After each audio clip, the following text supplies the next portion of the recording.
How can we have a system that will build in the integrity, that people will know that if this happens, then this will happen. And if this goes wrong, here's the way to fix it. Unless you have the principles and the character and the integrity to put together a viable plan for a wide variety of people, then the system is not going to last very long. A person of excellence will always possess these two things, ethics and integrity. You see, your gift will carry you where your character won't keep you. Ethics are moral standards grounded in principles that govern your beliefs and convictions. Ethics are mental attitudes based on beliefs that control your behavior. What you believe manifests how you behave. Integrity is integration of your words with your behavior. What you say and do are supposed to be consistent if you are a person of integrity. Integrity basically is basic wholeness.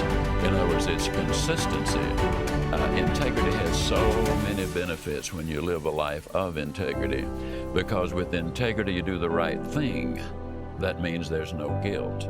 With integrity you have nothing to fear because you have nothing to hide. True performance is revealed in your integrity and who you are, and it's something you have every day. It's not once a week, it's what you perform at every day. And that's using the ability you have in order to perform in a way that will please not only your own ego, but also by more standards, the people that you're working with and for. When you're in a leadership position, whether it's in a business or as the head of a family, honesty and integrity are not as important as money or shelter or a telephone. Honesty and integrity are infinitely more important than any of those things. They're about as important as having air and food and water.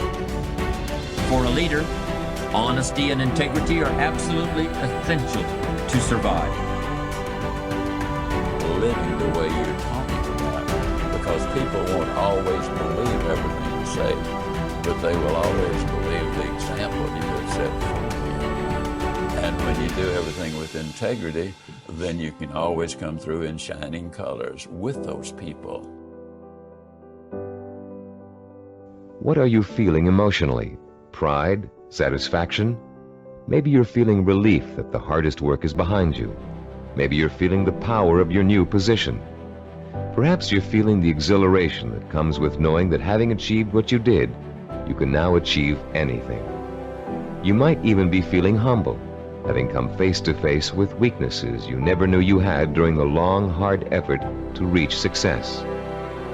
After you have awakened all of your senses to the sight, smell, taste, touch, sound, and feeling of success, you start with a specific statement of what you want to achieve and when you want to achieve it.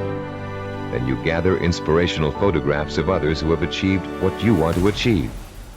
You imagine and list the rewards and benefits you'll experience as a result of achieving your goal.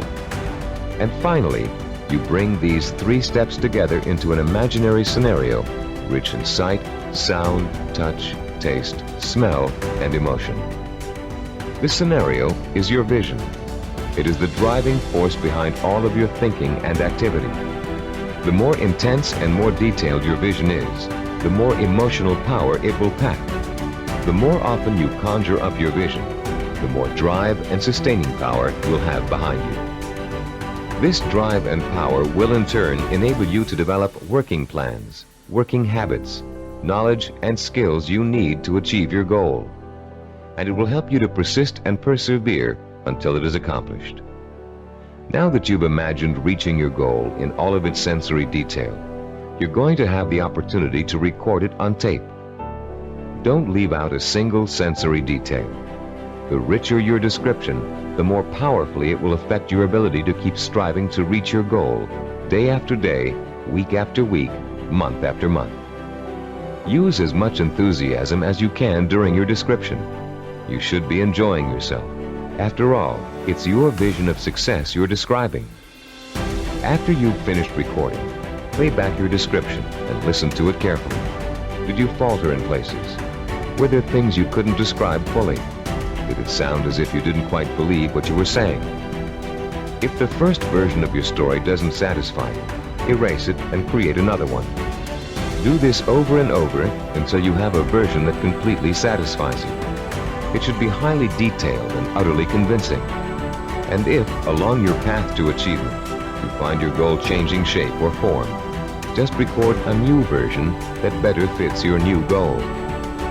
You're now going to learn to use this recording as part of a 5-step daily plan for internalizing your vision and making it so much a part of you that it will drive you to plan, to work, to achieve, to persist.